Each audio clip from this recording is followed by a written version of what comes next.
Where does the name for Pwll-y-Crochan come from? So, at the back of Colwyn Bay in Conwy County, there's a patch of woodland and a big hall, a big manor house called Pwll-y-Crochan. Now, the name's made of three parts. Pwll, which means a pool, which means the, and Crochan, which means cauldron or pot. So you could literally think of it as the pool of the cauldron.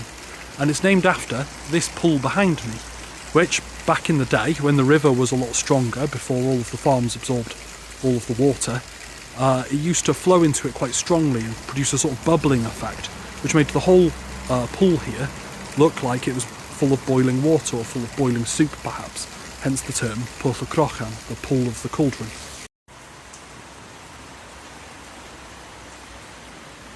Now, one of the boundaries to Pwll-y-Crochan is the Old Highway, which is a road which stretches all the way along the north coast.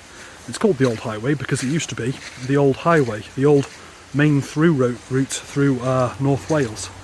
Now, what some people know, but most people don't, is that it used to be a Roman road. But what a lot of people don't know is that it's quite likely that before it was a Roman road, it was actually a road used by the Celts to trade between the tribes of North Wales, the Pwll-y-Crochan and the Pwll-y-Crochan.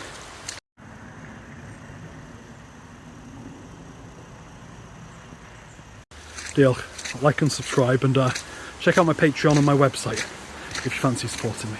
Have a good one.